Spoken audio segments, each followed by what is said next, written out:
The summer I turned 23, my grandma asked if I could help clear out her old cabin in the woods. She hadn't been there for years, not since Grandpa died. It was a place full of memories, both good and bad, but mostly it had just been left to rot.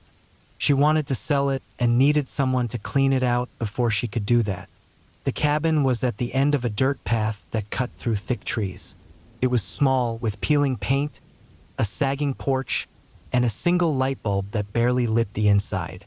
The forest around it felt darker than I remembered, and the air smelled like wet wood and mold.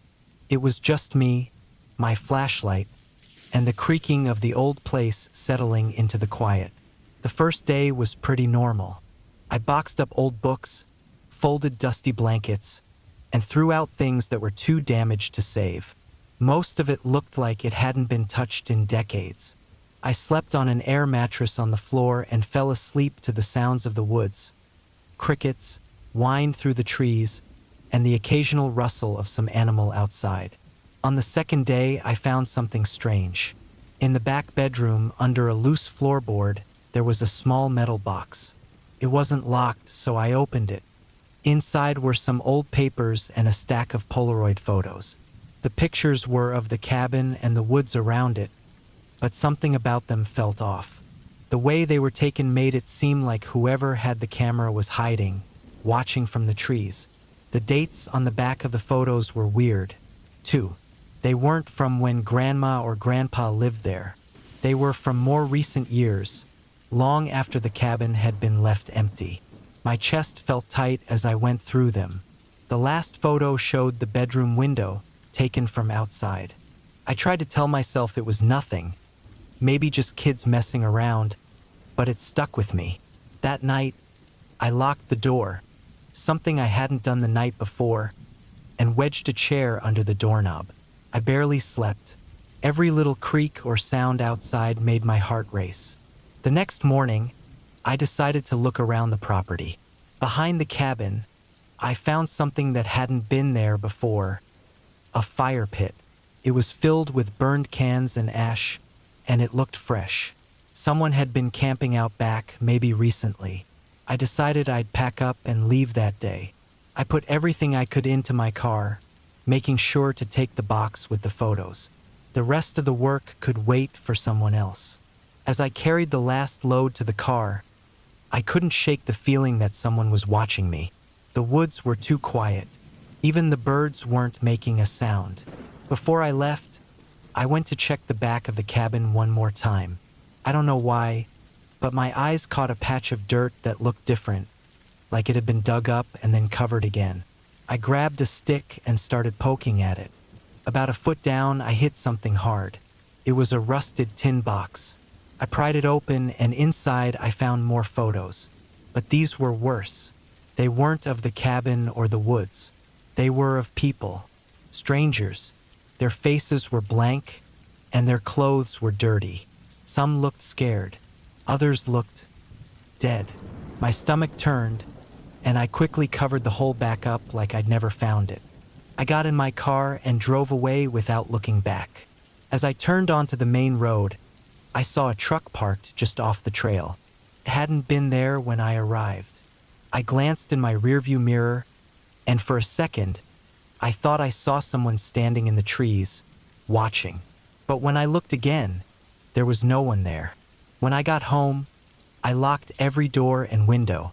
I called Grandma and told her the cabin needed more work than I could handle, and she should hire someone else. I didn't mention the photos, the fire pit, or what I found buried in the dirt. I haven't been back since. But sometimes, late at night, I think about those photos.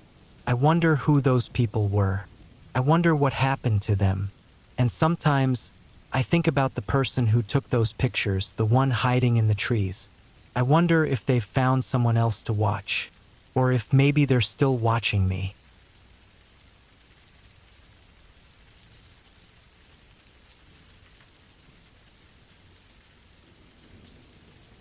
I was called out to help with a search near an old cabin deep in the woods.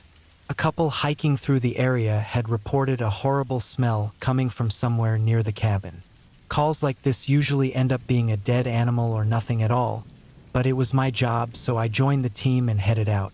The cabin looked like it was about to fall apart. The roof sagged, and the walls were covered in moss and dirt. It looked like no one had been there for decades. Trees and bushes surrounded the place so tightly that sunlight barely got through, even though it was still daytime. We split into groups to check the area, and my partner and I were assigned the cabin. The smell hit me before we even got to the door. It was thick and sickening, the kind of stench that sticks in your throat and makes your stomach turn. We walked around the outside first, looking for any signs that someone had been there recently. The windows were boarded up, and the door was shut tight with an old chain and padlock. We cut the chain with bolt cutters and stepped inside. The air was even worse inside, stale and damp, mixed with that awful smell. Every step made the old wooden floor groan under our boots. The place was mostly empty, just some broken furniture and trash. One corner of the ceiling had caved in, letting in a bit of light. But in the back room, we found it. The source of the smell. A body. It was wrapped in a plastic tarp and shoved into the corner like trash. It had been there a while. The smell, the flies, and the dark, sticky liquid seeping out made that clear. I called it in, and we waited for the others to secure the scene. While we waited, I couldn't shake the feeling that something was wrong. The way the body was wrapped and placed didn't feel random. Whoever had done this had taken their time. And the cabin, it was so out of the way. This wasn't a place you'd stumble upon by accident. It was chosen. Once the body was removed, I stayed back with another officer to take a closer look. That's when we noticed the drag marks. They led from the door to the spot where the body had been left. Outside, the faint trail continued, disappearing into the woods. We followed it as the sun started to dip lower in the sky. The trail twisted through the trees and ended in a small clearing. There, we found another tarp. This one was empty but stained. Nearby, a rusty shovel leaned against a tree, and the dirt looked freshly dug. It didn't take long to realize we were standing on a shallow grave. My stomach turned as the pieces clicked together. This wasn't a one-time thing. Someone had been using this place. Night fell as we marked the scene and called for more investigators. By the time I left, I couldn't stop thinking about it. The body, the grave, the shovel, it wasn't random. Someone had made this cabin their dumping ground. Later that night, as I finished my report, something hit me like a brick. We'd only found one body, but that grave wasn't filled in properly. It wasn't empty by mistake.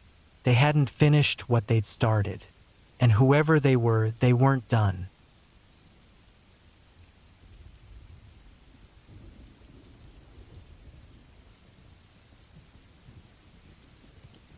The weekend at the cabin was supposed to be a simple break. My ex-wife, Leah, asked me to come along, saying it would be good for our son if we could spend some time together as a family. She brought her mom, Susan, too. I guess it made sense, but it still felt odd to agree to this plan. The cabin was owned by Leah's family, an old place tucked deep in the woods, far from everything. We got there late in the afternoon. The place felt strange, like the air was too still. Susan started cleaning as soon as we walked in, like she was nervous about something. She wasn't the type to sit still, but this felt different, like she was trying to distract herself. The sun started setting, and long shadows crept over the trees. The stillness outside seemed to press in around us. That night, after we put my son to bed, the three of us sat in the living room. No one said much. Susan kept staring out the window, her face pale and tense. I started looking out too, though I wasn't sure why. The woods outside felt off. There was no wind, no sound of animals, not even the creak of the old trees. It was just silent, like the whole forest was holding its breath. Around midnight, I woke up to a noise. It sounded like a thud outside, followed by something dragging. I froze in bed, listening. When it happened again, I couldn't ignore it. I got up quietly and went to the window. The moon was bright, lighting up the yard. I didn't see anything at first, but then I noticed a shadow near the trees. It was a figure, standing just inside the tree-line. They weren't moving toward the cabin, just standing there, watching. I couldn't see their face, but something about the way they stood made my stomach turn. I told myself it had to be a tree or something, but I couldn't shake the feeling it wasn't. I stepped away from the window and checked on my son. He was sound asleep, breathing softly. Leah and Susan were still in their rooms. I didn't want to wake them. I didn't even know what I'd say. Instead, I sat in the living room, watching the window and waiting for morning. When the sun came up, the figure was gone. I tried to convince myself it was all in my head. Maybe I was just tired. But when we went outside to get some firewood, I saw tracks in the dirt. Long grooves, like something heavy had been dragged from the trees toward the cabin. They stopped just before the porch. Susan noticed them too. She didn't say anything, but her face went even paler. Leah laughed it off, saying it was probably just an animal. Susan didn't laugh. She didn't say much at all. That night, the cabin felt different. Heavier, like the air was thicker. Leah and I had a quiet argument about leaving early. She wanted to stay, saying I was overthinking things. I gave up trying to convince her, but I couldn't relax. Susan stayed near the window again, her eyes fixed on the dark woods. I didn't sleep much. Around 3 a.m., I heard the front door creak open. My chest tightened, and I shot out of bed. I checked on my son first. He was still in bed. Leah was asleep too, but Susan's bed was empty. I grabbed a flashlight and stepped outside. The cold air hit me immediately. I looked around, shining the light across the yard. The tracks in the dirt were back, deeper this time, heading into the trees. I called Susan's name quietly, but there was no answer.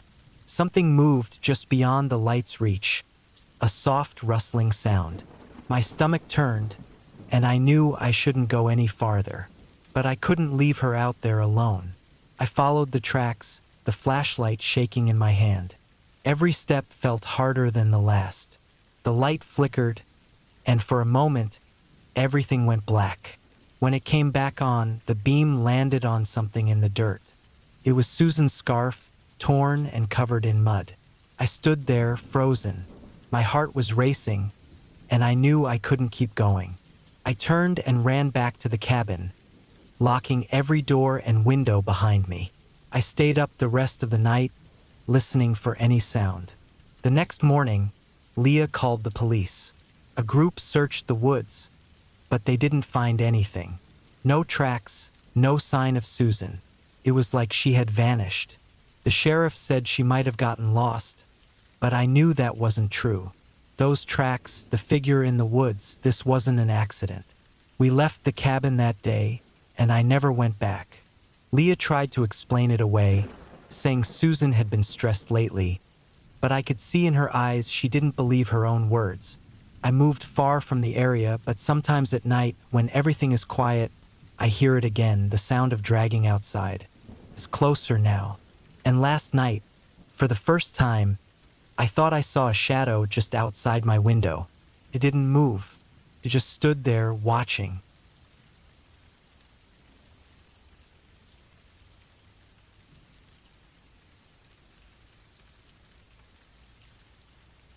I was cycling back home after visiting my uncle's house in the next village.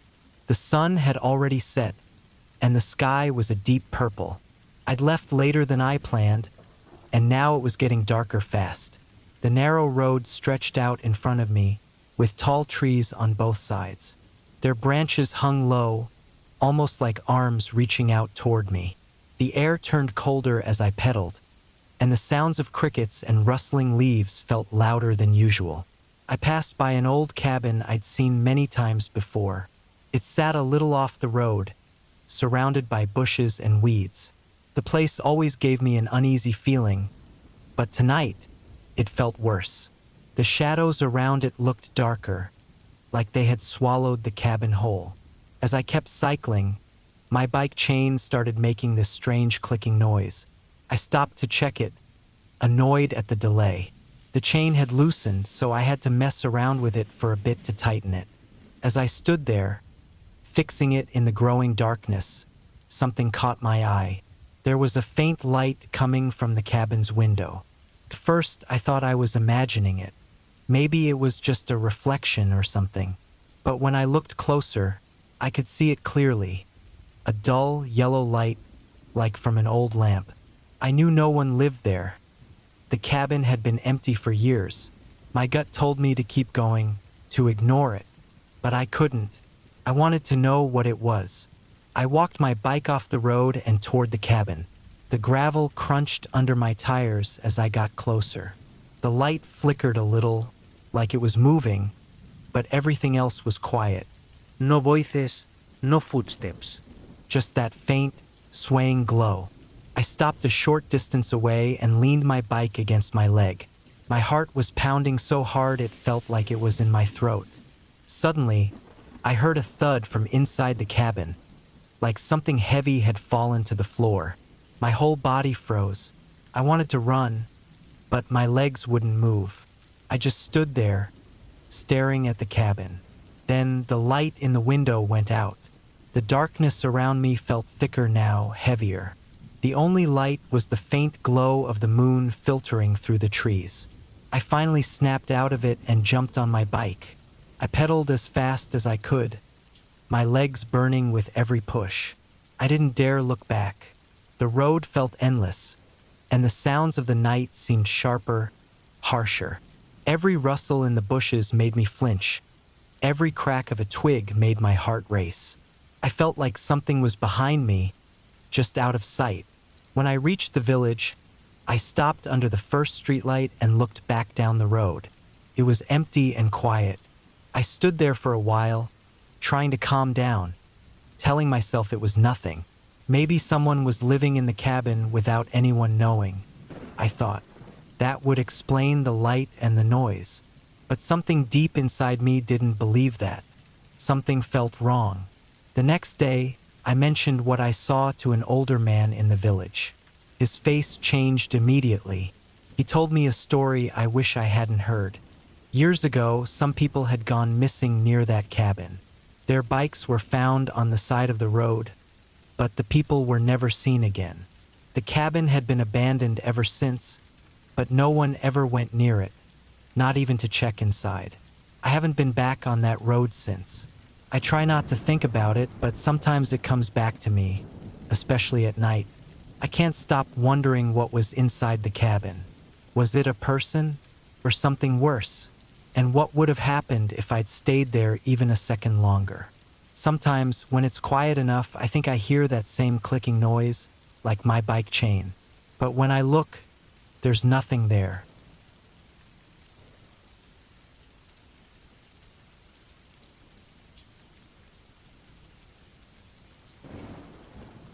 I always liked spending time with my cousin at his family's farm cabin.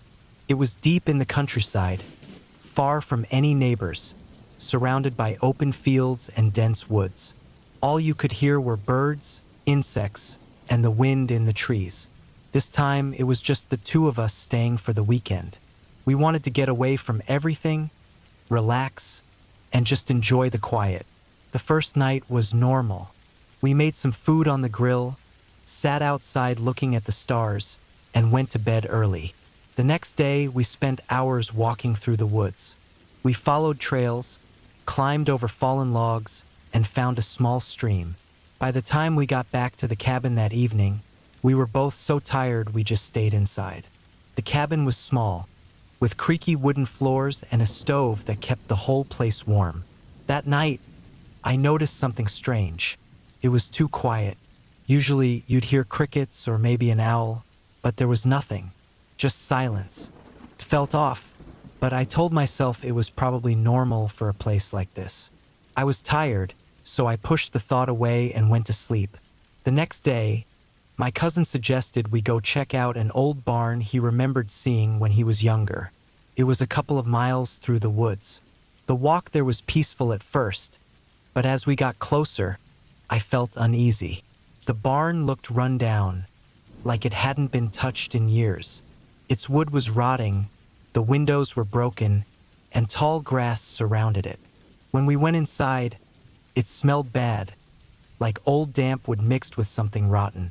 There were rusty tools and broken farm equipment lying around. It was just junk. But then we noticed something in the corner. There was a pile of fresh dirt, like someone had just dug something up or buried something there. Everything else in the barn was dusty and old, but this looked new. I didn't say anything, but I could tell my cousin was thinking the same thing. We stood there for a moment, staring at the dirt, before we both decided to leave. Something about that barn felt wrong, and neither of us wanted to stick around. As we walked back to the cabin, I couldn't shake the feeling that someone was watching us. The woods felt different now, quieter, darker. Even though the sun was still up, I kept glancing over my shoulder, but I didn't see anything. My cousin seemed nervous too, but neither of us said anything about it. That night I couldn't sleep.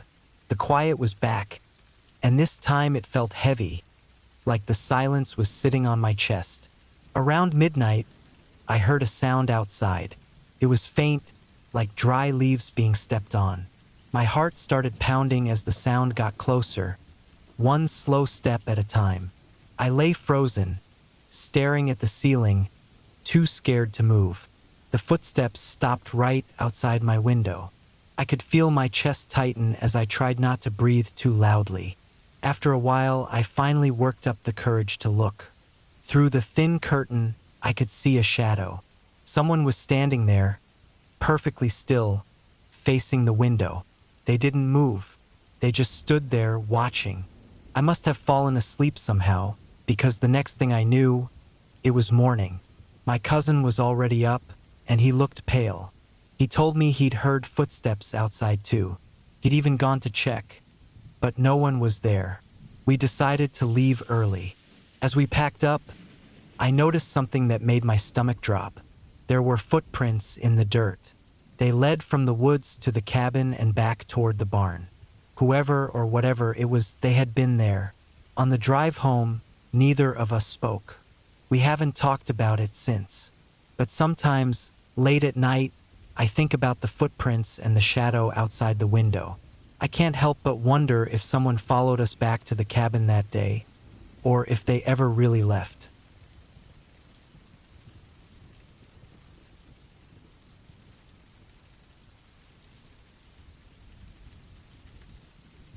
I remember that weekend so clearly. My parents, my cousin Sarah, and I decided to head up to the cabin by the lake for a break. It was supposed to be peaceful, a chance to get away from everything and just relax. The cabin was deep in the woods, far from any neighbors, so it felt like we were completely alone. But from the start, something didn't feel right. We arrived just before sunset. The sky was turning that deep orange, and the smell of pine filled the air. The first night was fine. We made dinner, played board games, and had a good time. But as the evening went on, I started feeling a little off. The wind outside began howling through the trees, and the cabin creaked in ways it shouldn't have. Felt like something was watching us. I tried to ignore it, but the feeling stuck with me. The next morning, after breakfast, I decided to take a walk around the lake. I needed to get away from the cabin for a while. The woods were thick and the path wasn't marked, but I thought I knew the area well enough. As I walked, I kept hearing something behind me. At first, I thought it was just the wind or branches moving, but it wasn't. The footsteps sounded too close, too controlled. Every time I stopped, the footsteps stopped. But when I started walking again, they followed, always a few steps behind. My heart started racing. I felt like I couldn't breathe. I picked up my pace, almost running, glancing over my shoulder with every few steps. When I finally got back to the cabin, I was shaking, out of breath. I didn't tell Sarah what had happened. She was sitting on the porch, looking calm, and I didn't want to worry her. That night, the cabin felt even heavier. My parents were in the kitchen, cooking, and Sarah and I were in the living room, trying to ignore the strange sounds of the cabin. Then, suddenly, there was a knock on the door. It was loud, sharp, and made my heart jump. I froze. The air felt thicker, and I couldn't shake the feeling of being watched. We hadn't seen anyone all day, and I didn't hear a car pull up. I stood still, staring at the door. Sarah glanced at me, but said nothing. Then the knock came again, louder, more forceful, like someone was angry. The sound shook the walls. My hands were shaking, but I knew I had to check it. I didn't want to, but I had to. Slowly, I stood up and made my way to the door. My gut was screaming at me not to open it, but I couldn't ignore it. I peered out the window next to the door. Nothing, just dark woods. The feeling in my stomach dropped. Whoever was there, they had to be close. I took a deep breath and, despite everything inside me telling me not to, I opened the door. There was no one there. I stepped outside, the cold air biting at my skin. I looked around. The trees swayed gently in the wind, but there was no sign of anyone. The ground was undisturbed, not a single footprint. The only sound was the rustling of the leaves. I didn't know whether to feel relieved or even more scared. I closed the door behind me and locked it. No one had come to the door, but it still felt like someone was out there watching. I didn't sleep that night. The feeling of being watched never went away. The wind seemed to grow louder, like it was trying to tell me something. I couldn't shake the sense of unease, of eyes on me, even though the cabin was still and silent. By morning, my parents were packing up, getting ready to leave. I felt a small wave of relief wash over me. As we drove away, I kept looking back at the cabin in the rearview mirror. I wasn't sure if it was my imagination running wild, but something about that place felt wrong. The woods around it felt like they were hiding something, like they were alive. They watched, they waited, and as we pulled further away, I couldn't help but feel like the trees were still staring back at me. I didn't think about it much at first. I wanted to forget, but that night, after we'd settled into our hotel, I saw something that chilled me to the bone. I was sitting on the edge of the bed, my phone in my hand, scrolling mindlessly. Then, for some reason, I thought about the cabin again and checked my phone's gallery. I scrolled through the pictures we'd taken that weekend. Most of them were normal: the lake, the trees, our meals, and us smiling. But one picture made my stomach twist. It was a picture of the cabin, taken from the back of the porch, looking out over the woods. I didn't remember taking it, but there it was. And in the background, just behind the trees, there was something. A shape barely visible but unmistakably there. It was too dark to make out clearly, but the more I stared at it, the more it looked like someone standing just beyond the tree line, watching. I zoomed in, my hands trembling. The figure was tall, too tall, and it had no features I could make out. Just a dark, shadowy figure standing completely still. My heart pounded. I didn't remember anyone being that close to the cabin. And as I stared at it, I realized something that made my blood run cold. The figure wasn't there when I took the picture. It wasn't there when I first looked at it. It had only appeared after I had left.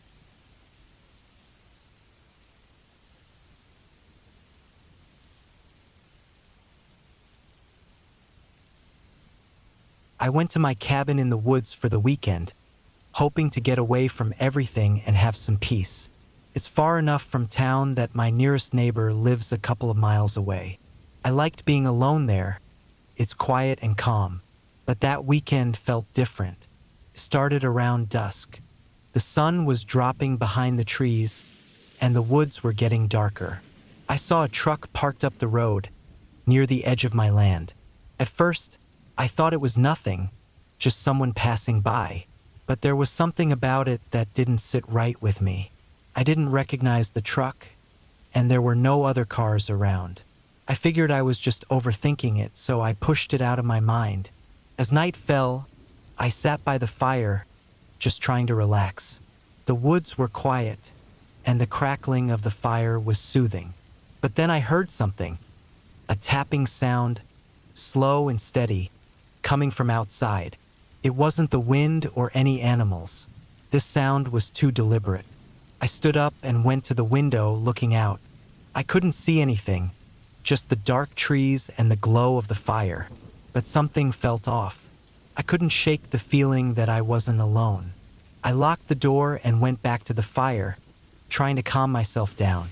But the tapping started again, louder this time, coming from the back of the cabin. I crept over to the back window and peered out. The trees were still, and nothing seemed out of place, but I couldn't stop the uneasy feeling. There was something or someone out there. I started to question myself. Was I just hearing things? Maybe it was just animals moving around in the dark. But deep down, I didn't think so. The tapping kept going, rhythmic, almost like someone was knocking to get my attention. Felt too intentional. After what felt like forever, the tapping stopped. I breathed a sigh of relief, thinking whatever it was had finally gone away. But just as I was about to relax, I heard something else. The sound of footsteps crunching on gravel right outside my door. My heart started pounding, and I froze, listening hard. I couldn't tell if they were getting closer or if it was just my imagination. But I didn't feel right. Something was wrong. I didn't know what to do. My phone had no signal, and I was too far from town to get help. So, I grabbed a flashlight and went to the back of the cabin to check. The area was quiet, and I saw nothing unusual. No signs of anyone being there. But when I shone the light on the truck, it was gone. The truck that had been there earlier was no longer parked by the road. There was no sign of it anywhere. A chill ran down my spine. What was going on? Had someone been playing tricks on me?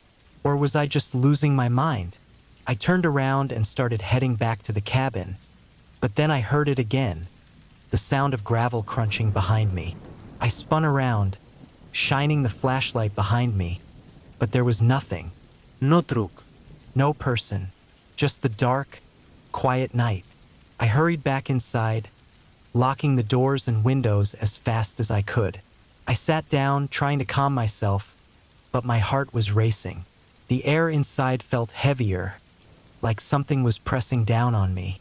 The silence was almost unbearable. I couldn't stop thinking about the footsteps I'd heard. Had someone been walking around the cabin, watching me? The hours dragged on, and I still couldn't shake the feeling that something wasn't right. I stayed up all night, waiting for something, anything to happen, but nothing did.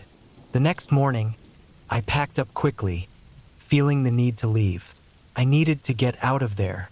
As I was driving out, I passed my neighbor's cabin. My neighbor was a retired police officer, but he was never around when I visited. Something caught my eye as I passed his place. There, on the front porch, was a police sergeant's badge. My stomach dropped. I had never seen that badge before. I didn't even know he had it. I couldn't stop thinking about the truck, the footsteps, and the badge. Whoever had been near my cabin that night wasn't just some random person. They knew exactly where I was and why I'd been alone. But the thing that really made my blood run cold was the fact that, just before I left, I noticed something else. Across from my cabin, there were fresh tire tracks in the dirt leading back into the woods. The truck hadn't just disappeared.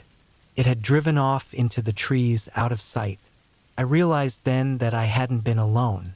Whoever had been there had been watching me the entire time, waiting for me to leave, and they were still out there.